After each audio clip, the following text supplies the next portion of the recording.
Good day everyone, this is Alvin again from the Philippines and welcome to my part 3 of the overall assessment for the candidates of Miss Universe 2022.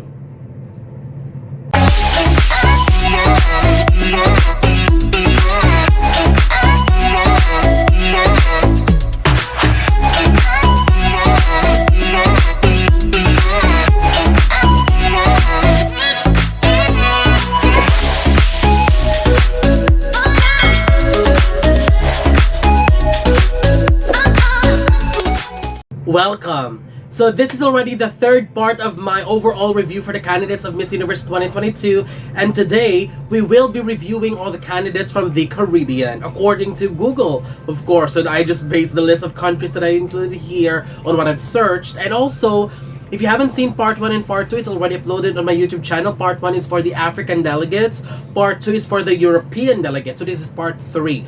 Part 4 is for the Americas, and part 5 is for the Asia Pacific, which I will be uploaded in the next 2 days as well. Now here are the candidates from the Caribbean and what I think of them, and after I release all the 5 overall commentaries and reviews, that's the time for me to release my pre-arrival leaderboard for the pageant. And here it is, starting with Aruba.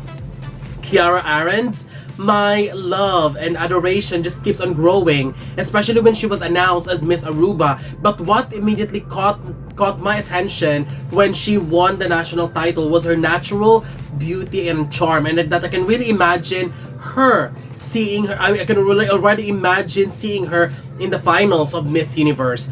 Watching her journey just assured me that she and her entire team are working tirelessly to hopefully pull and continue Aruba's placement at Miss Universe. Kiara has a natural charm that makes you want to root for her. And to be honest, I'm certainly rooting for her, and I wanted her to do very well, and I really wanted for Aruba to be called as one of the semi-finalists again this year, because she is just so beautiful, so amazing, definitely a hard-working candidate this year, and I really wanted her to be rewarded with another placement for her country.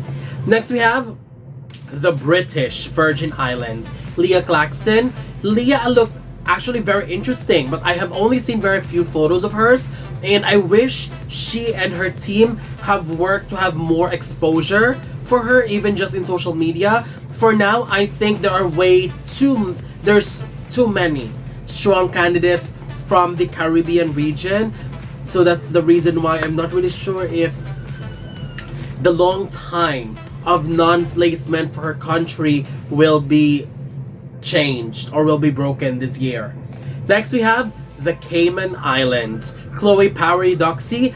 Chloe is just okay to me. As of now, I can't find some strong arguments on why she will be getting a placement for her country, because even if Caribbean is a small group, but there are so many strong contenders, and as of this time, Chloe doesn't really give me that much impact. I have to admit, the original winner was a bit stronger.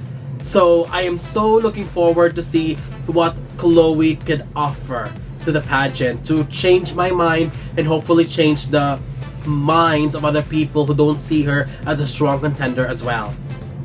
Next we have Curacao. Gabriela dos Santos, probably one of the strongest representatives from her country. Gabriela made waves easily when she was announced as their representative and continuously impressed more people. I mean, she looked more polished and so ready to compete. She looked so, one of the heavy contenders for sure from the Caribbean region. Her body looked incredible, her walk was outstanding, and I've also heard her speak when I was watching her live Instagram talking about the impacts of social media.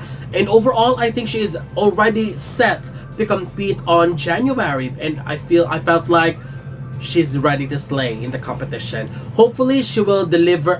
I have some expectations from her, but hopefully she will deliver more than what I'm expecting, because that could actually really catapult her into a much higher placement. Next we have the Dominican Republic. Andreina Martinez, undoubtedly one of the most incredible improvement in her overall packaging and styling.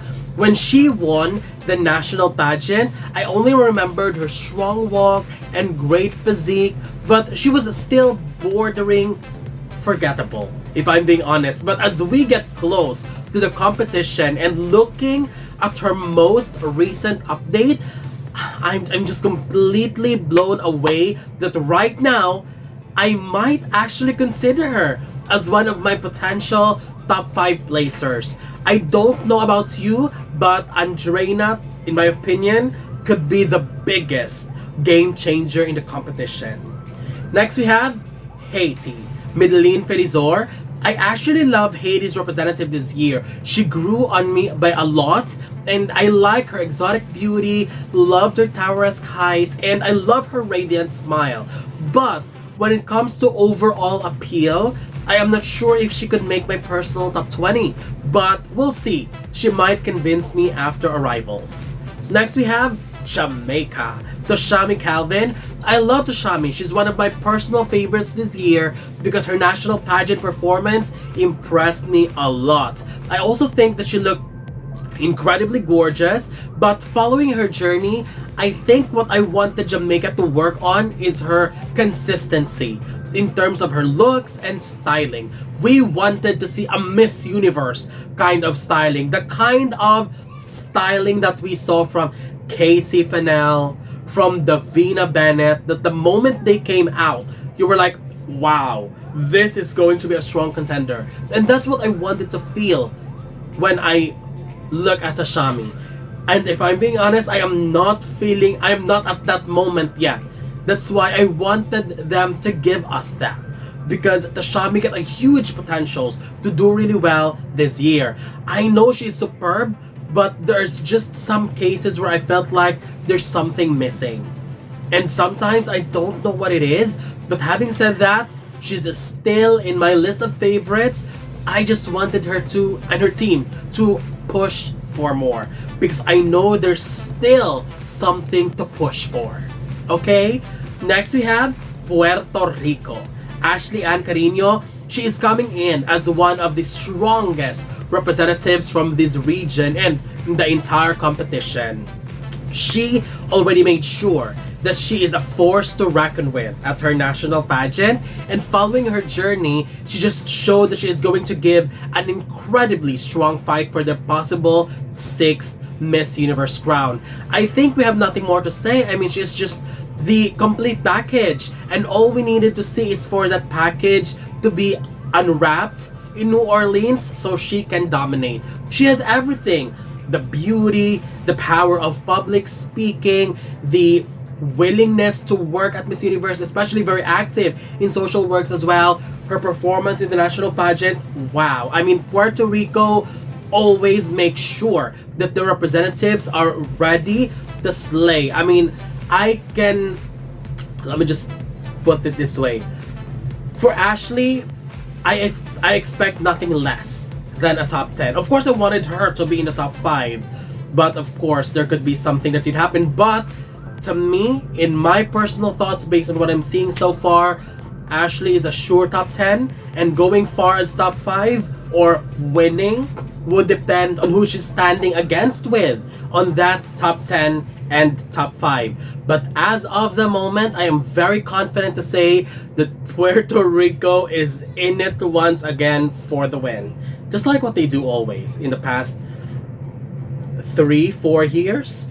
Next we have Saint Lucia, Sheris Paul, another candidate this year who didn't have much social media exposure as well due to lack of updates. I mean, we saw her visit the Miss Universe headquarters, but I wish she has shown us more of her journey, because of course these countries are very small countries, and we have to admit and we have to be honest about it that these countries are not really big in terms of pageantry. So I wish that they use the power of social media for them to be noticed, to be talked about in pageantry.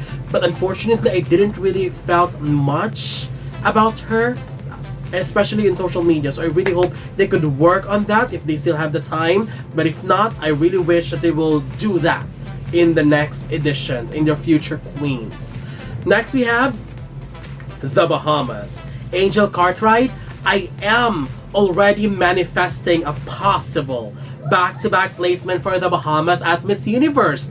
Her transformation is insane, and following her journey just showed that they are really preparing so well for the Miss Universe pageant. Angel is an incredibly strong and smart speaker, and the way she transformed physically in terms of styling and overall look was just commendable. So this is a woman that we need to watch out for this year. But we must also include the next one. Trinidad and Tobago. Tia Jane Ramey, a strong dark horse in the competition as well.